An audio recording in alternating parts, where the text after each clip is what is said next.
Hi. Hello, hello. How you doing, Catherine? I'm pretty good. How are you? Man, I can't complain. Not yet. I'm excited about today's show. Me too. We've got two incredible guests coming up. Yes, we do. I'm so sorry. We should probably do this. Hi, I'm David Jones. I am the founder and CEO of Diversity of Thought and one of your hosts of this amazing program, True Colors on the Space Coast. And I'm Catherine Esrock. I'm the executive director at the Brevard Cultural Alliance. Yeah. Hey, so True Colors has been going on for a little while now. This is season 5. hmm And I am so thankful for all of the artists who have come on that we've been blessed to highlight. For the individuals who watch the program, one, make sure if you're watching now, because I see a few in there, make sure you say hi. If you're new, this is really interactive. So if you've got questions for our guest or for us, you can type it in the chat, or you can just make sure you know that yourself is known that you're watching, and you can say hello, so we know who's out there watching with us. Uh, and so please participate along. If we have our rapid fire question at the end, if you want to answer those rapid fire questions as well, we'd love to see those answers. Um, but yeah, we want to thank. We've got several of our artists have let us know that because of this program, people have been hiring them for opportunities because they saw them on here, and that means the world to us because that's why we do this. And so I want to just from myself, Catherine, BCA, Diversity of Thought, we really want to say thank you. It's a real honor and a privilege to continue to do this show. And now that we got the sappy stuff out the way, and hello to all of you watching. Make sure you put stuff in the comment. We're gonna bring our first guest in. Um, can I tell you something funny, Catherine? Of course. I went to a networking event at the new wine spot in Vieira. hmm Oh, and I'd give them a plug, but they didn't sponsor it. But really, I just don't remember the name. But it's really cool. Like you get a little thing at the front, like a card or something, and then you get a glass, and then you could like scan it and then just try a whole bunch of different wine. Cool. Yeah, get you messed up. But it's a pretty cool thing to do. And this young lady comes up and she's like, I got an art showing coming up here next. And I'm just like, man, this looks interesting. Want to come on live and talk about it? She's like, sure, when? Didn't ask me what it was. She was just like, let's go. I loved her I like it. energy, spoke a little bit more. And so I said, we got to invite her on. And so bringing into the stage or onto the virtual stage is the phenomenal Charm. Hi, everybody. Hello. Hi. So excited to be here, David. And yes, it was when you asked me, I was like, yes, no questions. I would love to be on there. I love it too because you're like, yeah, let's go. Just not anywhere near. There's no hesitation. All right, and then I am doing my job by making sure. Yay, there you go. That's open. So we got a whole list of things we're supposed to do, and I'm odd this time, right, Catherine? Um, I'm pretty sure I said I'm yes, odd. you're odd this time. All right, so Charm. That's behind the scenes talk, by the way. Charm, and I still haven't seen anybody in the chat say hi, so stop being shy because I see you all are watching. Nicole Savage is watching. Hey, Nicole Savage, I appreciate you. Charm, why don't we get to know a little bit about you? So, where are you from?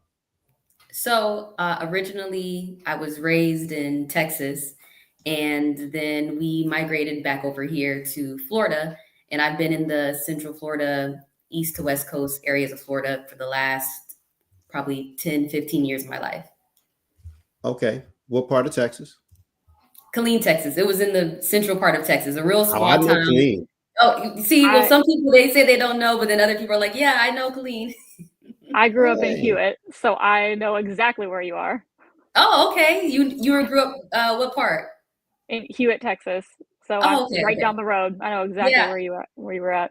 That's I, I, awesome. I'm San Antonio, Texas. Ah, so you're more south. Yeah. Yes. hmm Texas. I'm somewhere else. And you got a fan. Chelsea says hello, and we love Oh, yeah. Charm. Hi, Chelsea. Hello, Miss Andrea. See, people are joining and they're watching. So, Charm, other than your craft, which is amazing, we'll talk about that. What kind of hobbies or things are you into? Like, let's get to know you a little. So the different types of hobbies I'm into, I like to tell people I'm into things that help me learn more about kind of the world around me and expand my just knowledge and culture. So I'll go exercising, but I like exercising outside.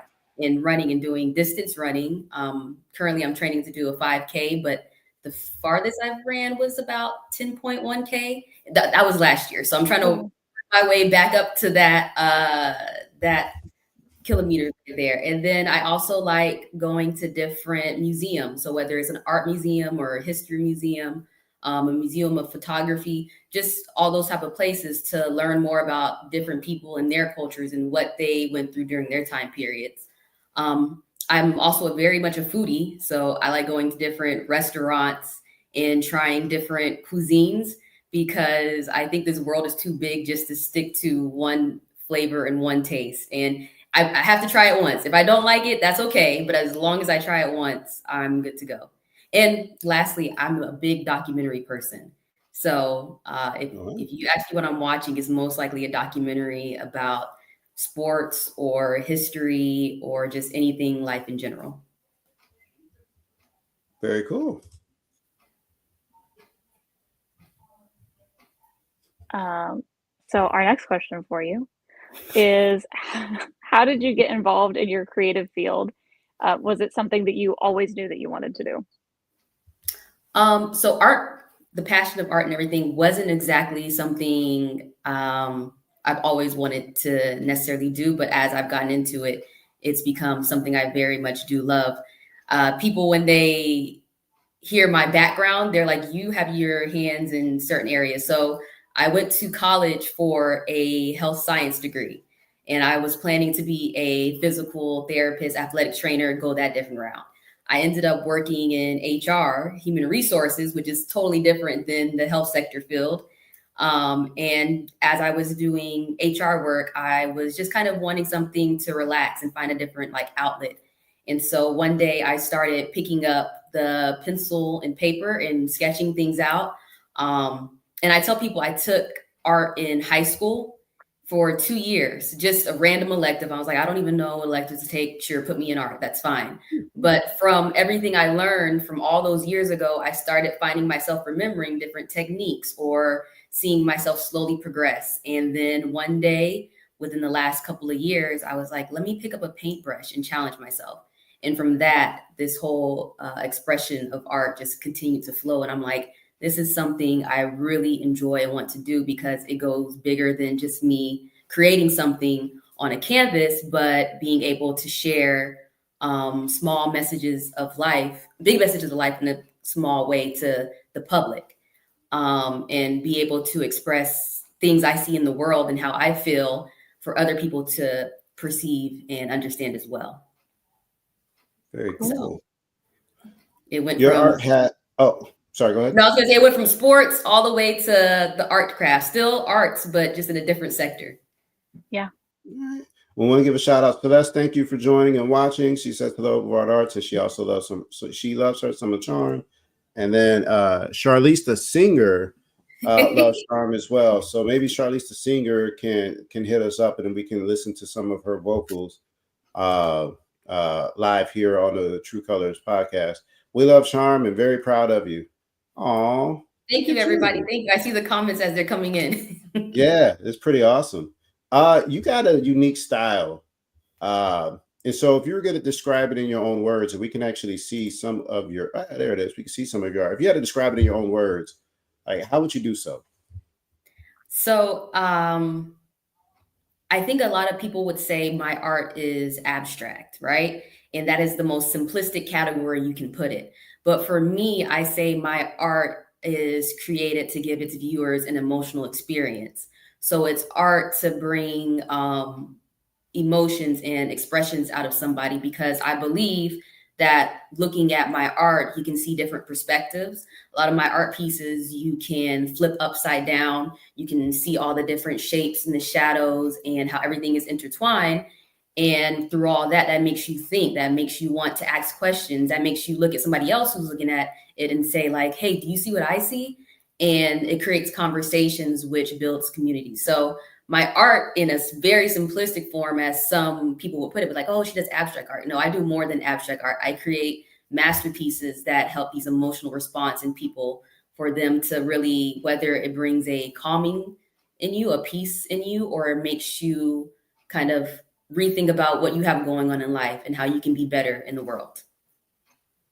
So it's funny when I saw this one, I was like, "That's dope." Because I'm crazy. I didn't realize. I thought the whole image was a painting. So I thought it was a painting of a painting. So like the brush was a painting, the thing over there. So I was like, "Oh, this is meta. It's like painting within a painting." Like, yeah, that was like, no, she just took a picture, Dave. That's the actual paintbrush. So, but you got me. I was like, wow, that's and I like the painting. Don't get me wrong, but I was like, oh, that's different. A painting within the painting. And actually, that painting right there I just sold that like 2 weeks ago.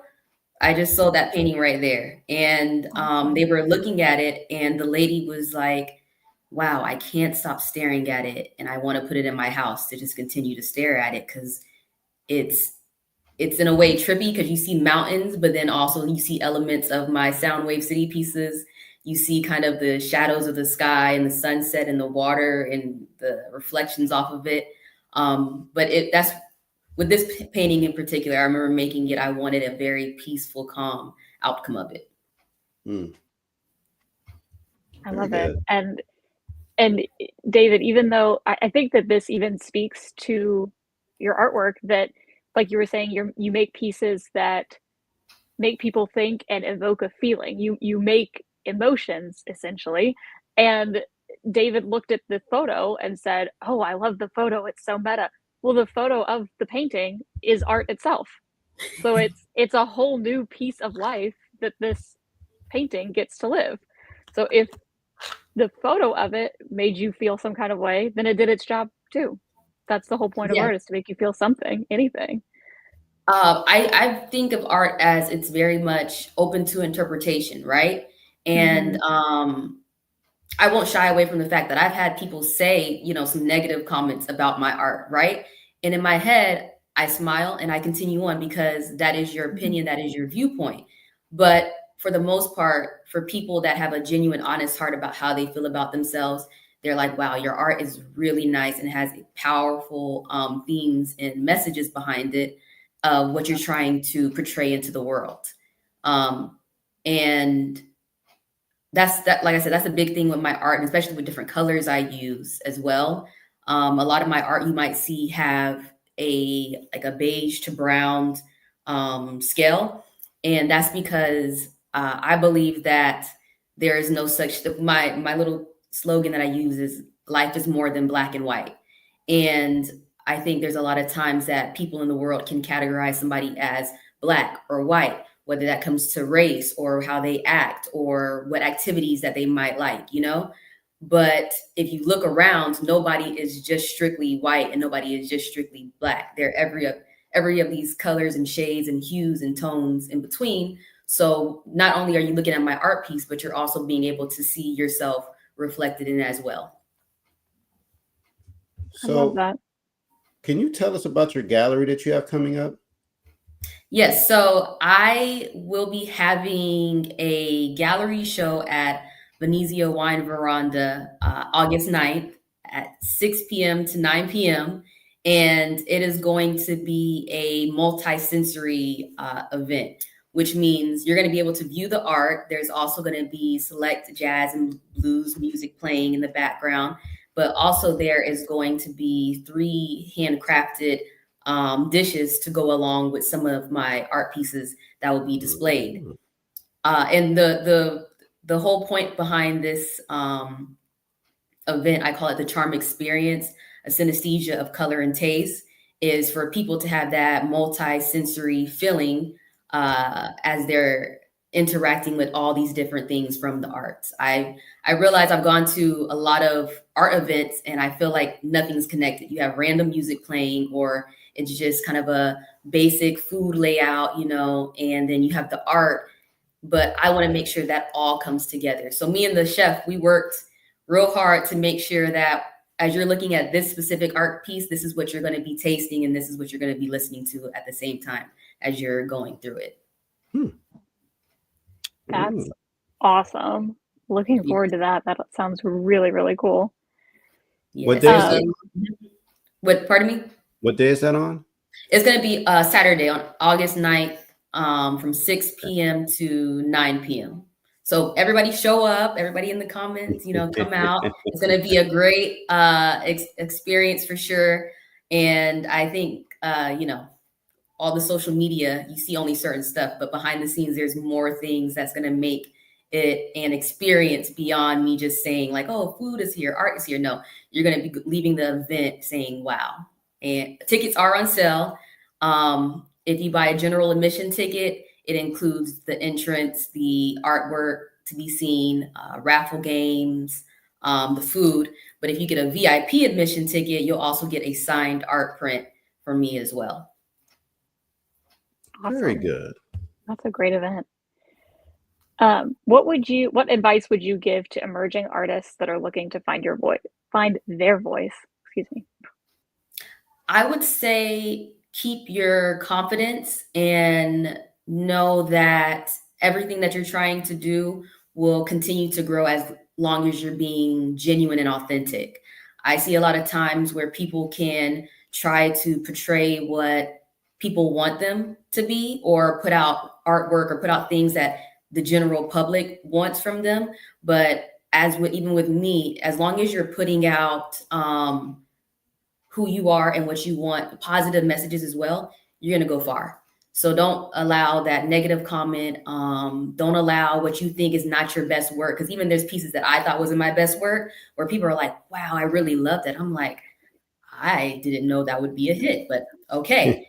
So you just keep going, and you also make a game plan, like, all right, today I want to do this, but within the next year, I want to have this kind of goal accomplished. And then you'll be able to look back. Behind the scenes, I do have a kind of goals chart that I wrote, and slowly but surely, everything has been checking off for sure. So just keep going, keep the positive feeling, and continue to find peace within yourself to exuberate out to the world. I saw a comment saying where to get tickets at. So if you go to my website, charmartistry.square.site, that's where you're able to buy the tickets. And also on my Instagram and Facebook, you're able to click the ticket link right there. And Charm, if you could do me, well, one, thank you. Thank you for joining us. I love your artwork. It's fantastic. I can tell you this right now. This is the one that caught my eye, so it might go down because I've been looking at it ever since I saw the image, and I was like, it's dope. That piece in particular is called Soundwave City, and I'm building the illusion of a city out of the sounds of music. Cool. If you could do me a solid, don't go anywhere, Charm. We're gonna bring in our next guest. We're gonna put you back into the studio behind the scenes. But while you're behind the scenes, if you look, there's a thing that says private chat. If you can go in that private chat and put like your website where they could buy the tickets, and then all your social media handles, and when we come back in, I'll make sure that we tag that and we put it up for everybody to see. Okay. All right. Sounds good. All right. Thank you so much for joining us. People, don't go anywhere. We have a second guest, and Charm is coming back, so don't leave, because we have another guest that we're going to bring in. Charm will be back with us for rapid fire. But up next, I accidentally found a comedian. And it's weird. I don't know what happened. It was on Facebook. Like randomly, it was just like, this person. I'm like, no, but I just click it. Sure, why not? I was like, oh, she does stand up. Like, let's check this out. And I was just listening. I was like, wow, she's good. And then she's funny. Like, she's really funny on Facebook. I'm really going to set the bar high for her. So she's like back there like, thanks, Dave. So let's go ahead and bring her in. Her name is Susan. Hi, Susan. Hi. I was looking for that person that you were talking about. Oh man. I can't wait to meet her. Well, welcome. You get to meet yourself. No, like in all seriousness, you are very talented and extraordinarily hilarious. I like just following your page because you post some random stuff that cracks me up. And there's something we have in common that's a guilty pleasure, but we're going to talk about that coming up. First, let's get to know a little bit about you. And remember, if you're in the comments, say what's up, say hello. If you have any questions, like Andrea, thank you for that questions. Where can we get tickets? That's perfect. That's the type of interaction we're talking about. And continue to make sure that you like, share, and follow Brevard Cultural Alliance, whether you're watching on Facebook or YouTube, because there's multiple ways you can do that. So, Susan, hi. Hi. Thank you so much for having me on. Thank you for joining us. If you could, let us know who you are, where you're from. So I am originally from the Bronx, New York, the Boogie Down. And my parents are from Trinidad. And so when my dad retired kind of early from the police department in New York, he took us all back to Trinidad. So I left New York when I was 15. Then I went to Trinidad, stayed there for a while. The accent kind of stuck. And then I came to Florida, Florida Tech for college, and I've just been here ever since. I won't tell you when that was, but a little while ago. You got a shout out Bronx from this man named Felix. Uh, Thank you for closing that from Felix. So again, Bronx is getting a shout out in the house. All right, Boogie Down. I was about to say the boogie down. I've been there once. You know what I didn't see? A lot of boogieing and a lot of people getting down. You didn't see people down? People down and out? So I did. Oh, I was like, actually, I Yeah, did. It was yeah, interesting. I took a dollar van, and that was an experience. yeah. Most people just do it one time and they're like, that's enough. No, we did it multiple times because why not play with your life? Other than your craft, what are some hobbies or things that you're into? I love exercising. I like things like yoga, weight training, anything active. I like to do different things that are active. I've done taekwondo. Um, I like to fight. But I haven't done it for a while. I try to be a little bit more mature. But things like that. Since I started comedy, though, I kind of haven't had as much time to do that just because of the scheduling. But I still try to do it whenever I can. Okay, you know I'm not gonna let you get away with just that answer. Okay. Because what else are you into?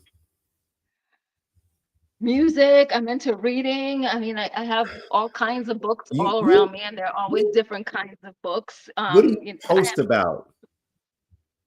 what's that? What do you post about? I post about all kinds of random things. To Grown ask me men. what I post about, I don't know what is uh, ever on my mind when I post. Just sh- random uh, things, random you are thoughts. a fellow wrestling aficionado. Like you're a guru. You know your stuff when it comes to wrestling. Ah, yes, yes, that is the guilty pleasure that you were talking Yeah. about that we share. Yes, yes. I love wrestling. I'm actually kind of new to the wrestling world though. So learning a lot of things, but man, I love it. I love the excellence that's required. People always said that it was fake.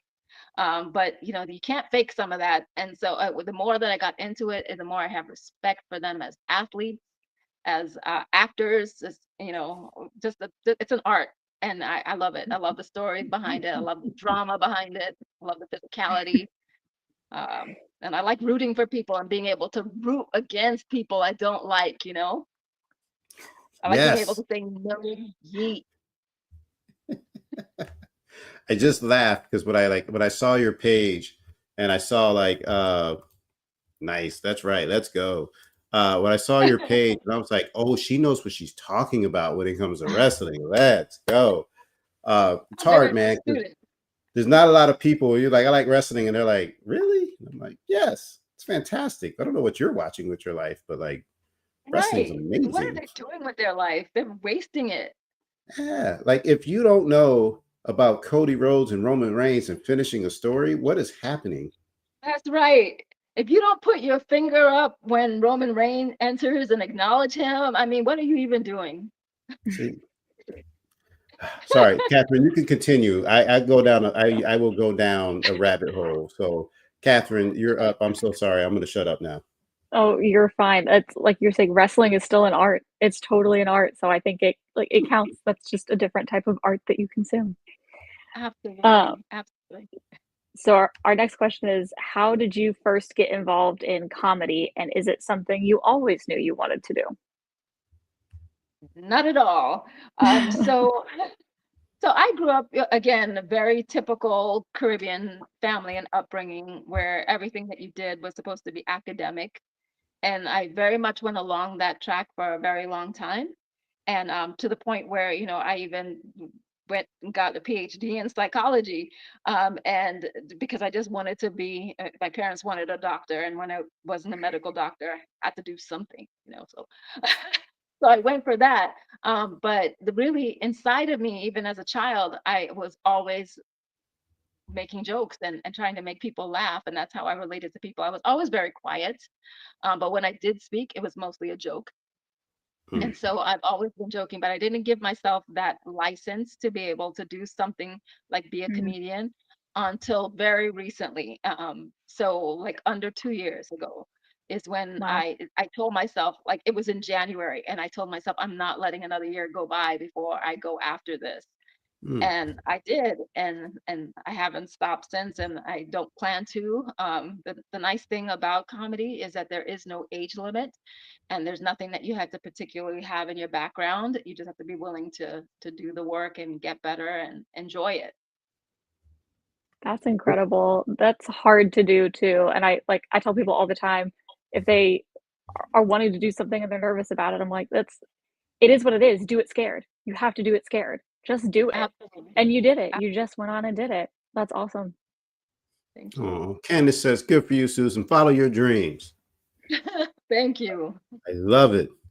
Um, when did you know you were funny? Like, or at least when did you like other people, like you realize other people think I'm funny?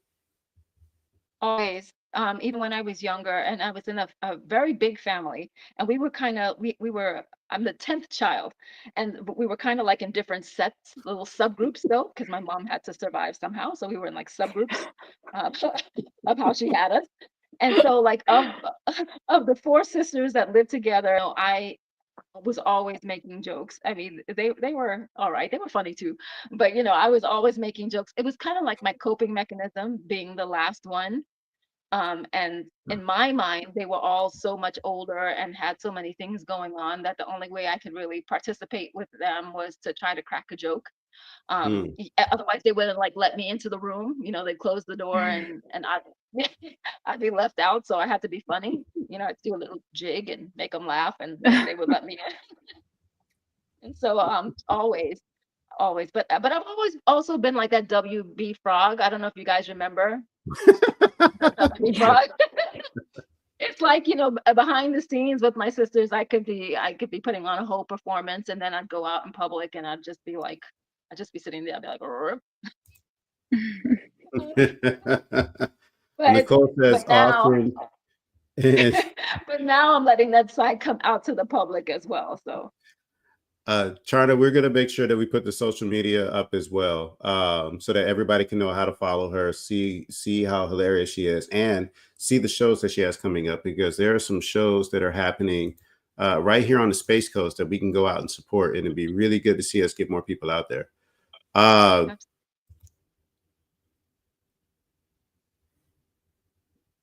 I think it's you, Catherine.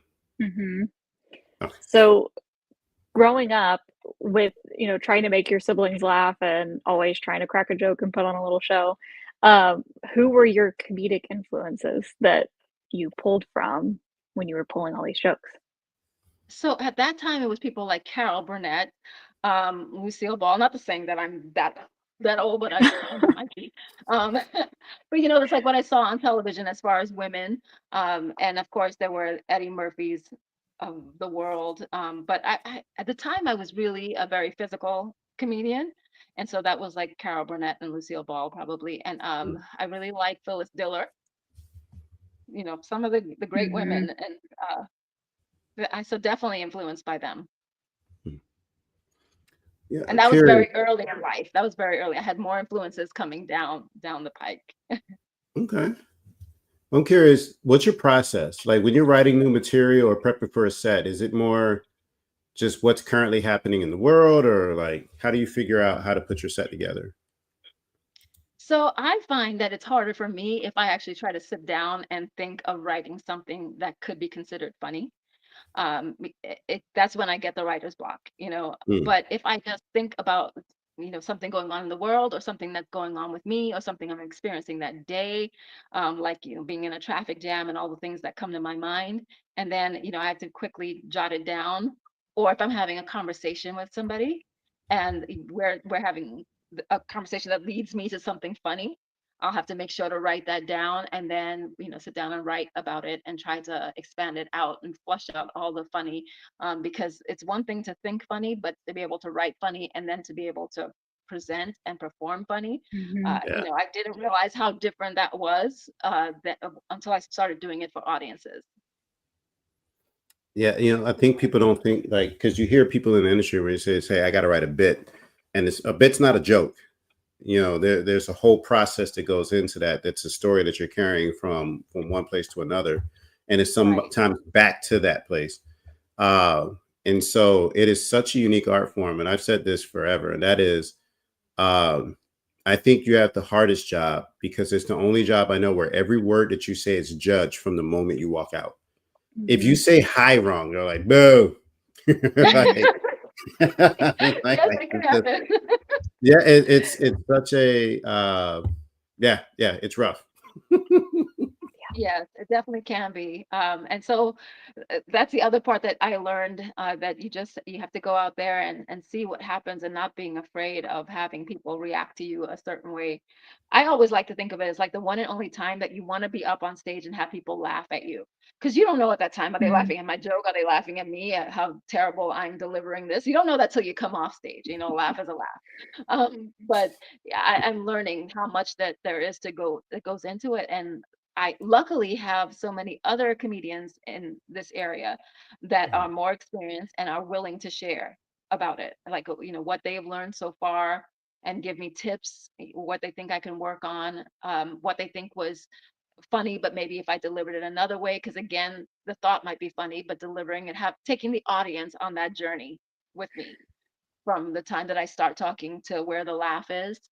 That's something that, it is an art that I have to craft. And luckily I have a lot of mentors around me that are willing to share that and tell me what works. I just want to bring in this comment, and I remember when I first saw Susan and couldn't believe it was her. My first impression of her was, she's quiet, but your story is inspiring, so that's awesome. Like, yay, love it Thank when you. fans are in. Like, that's awesome. Like, that's, Mhm. love to see that. I am quiet. I am quiet. That is a true statement. Yeah. So going off of all of that, of you know, delivering a joke just the right way and being judged from the second that you walk on the stage. A lot of comedians talk about like your first time bombing, or when you have crowd work that goes not the way you thought it was going to go. Do you have a moment on stage that completely changed the way that you approach your comedy? Well, I've had a few moments, I think, that have changed the way that I approach comedy, because everything you said, I used to try to get more crowd interaction as I was going through my set, just because I felt like I was bringing them into the conversation. But just like you said, sometimes it would not take me in the direction that I was prepared to go, and to keep it Mhm. funny. So I've learned not to do that unless I'm prepared for where it may go. And again, with experience, I may be able to be more like Matt Rife and be able to take it no matter which direction it's coming from, and where it's going. Luckily, nobody has been cruel to me yet. Like, I've never been up there and somebody Good. absolutely like boo the so and so out of me. Um, but I am prepared for that one day as I get into bigger stages, and different areas where they may have heard different comics, and they just don't have the patience. They don't care how new I am. They don't care about any of that. They just want me to make them laugh, what they paid for. And so, hopefully my skin will get tougher as I go along, as I learn everything.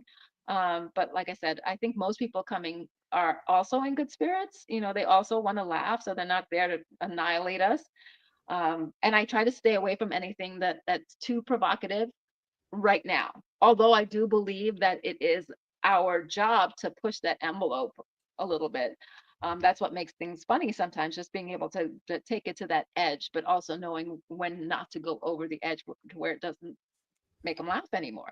Because that is the Mhm. ultimate goal. It's not about how I look up there or how I feel up there. The ultimate goal is to make them laugh. And so learning as I go. Susan, I need you to do me a solid. Number one, Sure. thank you so much for coming on here. If you could also go into that private chat area and put your information in, your socials, your handles, and we're going to bring them up on the screen for people to be able to know how to get a hold of you, know how not get it. That sounded creepy. Know how to. It's like they're going to know how to get a hold of you. No, they're going to know how to. Everything that systems want like find you. They're going to know how to follow you your on shows. social media and come to your shows to laugh. Right. Okay. Not to get a hold of me. No, Right. not to get a hold of you, not to like just follow you around in some stalkerish way. Okay. Yes. So if you could do that, but for now, I'm going to bring Charm back in because we absolutely have to get to our rapid fire question. And folks, if you have not watched, this is the section where we will ask very specific questions, and everybody that you see on the screen has to answer. But we also hope that you answer as well. So if you have an answer, go ahead and throw your answer in the chat, and we'll see how you guys feel about it. And when I mean like this is how we kick it off every time because we need to know who's in the room and who's in the building, and that is. Who you got, Kendrick or Drake? Let's go. Kendrick. Kendrick won. Susan? Kendrick. Oh, that's 2 for Kendrick, and we lost her. See, Kendrick and an out. I think I'm gonna have to do the socials for her because I think she was on the phone, so that's gonna be harder for her not being on the laptop. All right, but she should be back. And then Catherine, who you got, Kendrick or Drake? Kendrick all day, every day. And I'm Team Kendrick. So, all right, Kendrick is 4 for 4. If you are in the chat, you are allowed to answer that. Who you got, Kendrick or Drake? And try to keep up because these questions are rapid and they're going to keep moving. So, but I'll see you if you put your answer in the chat. And I think she's going to come back in. I am waiting because this next question kind of makes sense. But let's find out what people said. We've got Kendrick, and we've got some more Kendrick. They not like us. Let's go. See, everybody so far understands the assignment, and that makes me happy. Exactly. Every now and then, somebody comes in with some nonsense, and I'm just like, why? There you are. I'm sorry. I don't know what happened there. Well, I just realized you're on the phone, and if you try to do what I asked you to do, that's more difficult if you're on the phone. So what we're going to do with this, you don't have to worry about your social and your handles, but if you're following Brevard Cultural Alliance, and I'm going to make sure I say this, Catherine, can we make sure we tag her and just put like if you want to know more? Yep, we're going to put all your information up. Charm, we're going to put your information up as well. So instead of them having to watch this to find it, we're just going to put both your information up so everybody knows how to get a hold of you and how to support you. Okay. Sounds good. Ooh, and Kendrick has seemed to continue dominate the conversation. Let's go into the next question, which is, who is your favorite comedian? Ooh, Dave who you Chappelle. got? Dave Chappelle. Ooh, okay. I'm going with Dave Chappelle as well. Oh, Classic. Dave is coming in. All right. I have to say Susan. Oh, Come on. It's got to be Susan. oh man. Let's go. That The really should have only been my correct answer, too, answer. right? Right? Yeah, exactly. The only you. correct answer was Susan. Right. Let's can't see believe what Charm said happens in Dave the chat. Now in the Chappelle. chat, you know, everybody was typing and then they stopped. It was like Dave or Chris or Yeah. let's see what happens. Oh, now we're getting funny faces. Y'all not going to answer now. Okay, that's fine. Susan, I think you're great. For me right now, it's Dave Chappelle. But you're on the way. He's the GOAT. You know what I'm saying? You gotta get to the GOAT. All right, let's try this. Favorite comedy movie? Life. Eddie Murphy and Martin Lawrence. That's good. I'm gonna go with Bride Wars with Anne Hathaway, and I forgot who the other lady is, but that one was a good one. Kate Hudson is the other one. Kate Hudson. Okay, yeah. That's an excellent movie. I'm gonna have to go with First Sunday, which is Cat Williams and Ice Cube and Tracy Morgan, and I love that one every too. time. It's so good. Philip Berry says Friday. It's Friday. You ain't got no job and you ain't got to do. Hey, that's good. Trading Spaces. That's good. That's good. And Philip said Chris Tucker is I don't know if you just yell on Chris Tucker, if that was your favorite. Talladega Nights. Let's Ooh, go. Talladega Yes. Nights. That's good too. Chelsea, Talladega Nights. There was a time period where Will Ferrell could do no wrong. Those movies, Mhm. like it was like a little couple years span where it's just like the Anchorman. Let's go. He has a Catherine gets really the good assignment. R&B song too. Catherine gets the He has a assignment. really good R&B song, and it sounds like old soul. I did Oh. not even know it was him. I'll have to send it to you. I'll have to send Yeah, it to you. I'm so like, you I need to can- see this now. Yeah. My I did not favorite know it movie, was him. my favorite movie of all time, no matter what genre, is Harlem Nights. Yeah, the funniest people on the planet at the time in their prime, all in one movie. I can quote that movie Absolutely. left and right, and it's good. But Anchorman is fantastic. That's hilarious. Baxter, I didn't know you. My favorite is when Jack Black kicks him off, and he's like, "The man punted Baxter." And then after that, every time something was wrong, they'd be like, "What's wrong with you?" I'd be like, "I'm in a glass cage of emotion." And if they saw the movie, you get it. And if you don't, it's just a weird thing for somebody to say. We're gonna flip it to our art side. What's your favorite color? Red. Red. So I don't have a I don't have a favorite color, but since kindergarten, they make us choose. I would just always say lime green, and then it'll be in my back pocket. I'll be like lime green, but really in my head, I'm like, I don't have a favorite color. Why do I have to choose? Like, this is so hard. Who's making me stick to these standards? But okay. You went from like 12 to 24 to 64, and you're like, "And you want me to choose one?" Yeah, exactly. Ooh, Philip says blue. Catherine, what you got? Mine's gonna have to be navy blue. Navy blue. Mhm. Coral. Coral. Sorry. Just Coral. that only makes me think of The Walking Dead, because that's how Rick used to say his son's name. Coral. And it sounds like Coral. It was Carl. Stupid stuff makes me laugh. Sorry. Pink. There we go. My favorite color is black.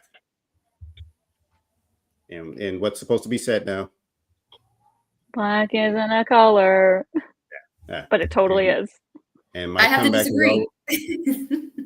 it's a paint, right? When you paint, there's a black, right? When I got crayons, there was always a black. That's why I'm like that thing is insane. It's a weird statement. Like, I can prove it by getting my daughter's crayon box and be like, "What's this? What color does it say?" But I'm Thank also you. a psychologist, and so you know what black is telling me?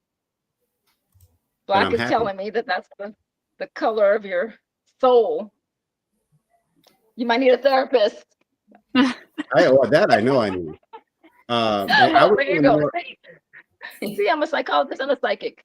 see, I was going with Nina Simone. Black is the color of my true love's hair.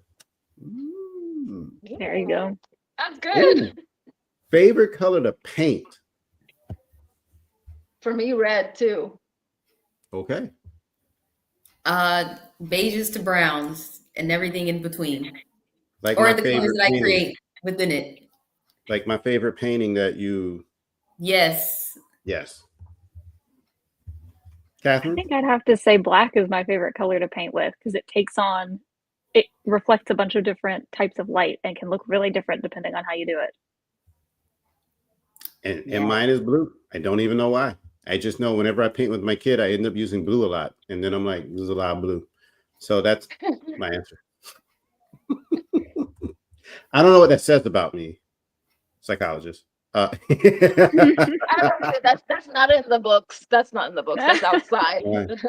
He paints with a lot of blue. Now, okay, this is a mean question, but it's here. All right, if you're in the chat, you got to answer, because this is hard. In their prime, who you taking? Dave Chappelle, Richard Pryor, or Eddie Murphy? It's a hard one. Richard Pryor for me. That was quick too. Wow. Dave Chappelle. Eddie Murphy. So you have to break the tie, David. Ah. You can say Susan. You can. It's allowable. Susan. What does that chat have? Let's see if they're breaking the tie. Who's Like, gonna break the tie? But my answer is or. Or. So today, I'm probably, oh man, this feels weird to say. I'm today, I think I'm going to go with Chappelle. And it's because it's what I just watched. Now, I used to watch nonstop Richard Pryor. And then, of course, I used to watch Delirious and Raw every chance I got. But right now, there's like 8 specials that I could put on from Dave Chappelle and watch from beginning to end. And I've seen them 1,000 times. I don't have to skip a single joke. I can say the joke while he's saying it and still laugh. Right. So I'm going to go with Chappelle. Yeah. That's hard, though. Say that. Like, That was a hard can't one. choose between Dave and Richard. Yeah. Dave I know, Chappelle, because hands Richard's the down. blueprint. He's the blueprint for all of them. So it's almost like it is a hard one. Oh, somebody said, what about Kevin Hart? See, when it comes to sales, I got to give it to Kevin. And sometimes he's funny to me. He's not always funny to me, so it's hard for me. Like, his voice is funny, and he's like a little dude. So he's like, that makes it funny. Yeah. Well, but there's like the special he did on Netflix where he was like in his basement where there was like a fireplace. Mm-hmm. I didn't laugh that much. I was like, oh. And through the a rough other patch. comedians, I've never seen them miss. Look at a Richard Pryor special. Is there any Richard Pryor comedy special where it didn't slap to where it wasn't like Die Hard funny? Same thing with Eddie Murphy. Same thing with Dave Chappelle. Susan, you said something. You said you can get more like Matt Rife. And I'm telling you now, when it comes to little clips on YouTube and Facebook and stuff, he's amazing when he goes back and forth with the crowd. Right. He got too popular in that before he mastered the rest of stand-up, because I watched his stand-up and I was like, oh no. I would agree with that. Absolutely. Yes. But his back and forth is probably the best I've ever seen. So yes. He did set a new standard for the crowd work. Yes, he did. Bernie Mac honorable mention. That Kings of Comedy, Bernie Mac of was. Course. Yeah, that was that was peak beautiful comedy. Like, that was perfect. All right, listen. Thank you all so much for joining us. We could talk to you guys like all freaking day. We're gonna close out. You guys don't go anywhere, so we can talk to you once we end. But we're gonna go ahead and say goodbye to everybody. Thank you all for watching. We're gonna go live again in a couple of weeks. So I just got the word, Catherine. We're going to be talking to the cast from Get On Your Feet, the Emilio and Gloria Stefan show that just took place at the Henniker. It's not there anymore, but I'm telling you, if you missed it, you missed. I was like, this was fantastic. They got to come talk about it. And it's going to help us lead into Hispanic Heritage Month, which is coming up in September.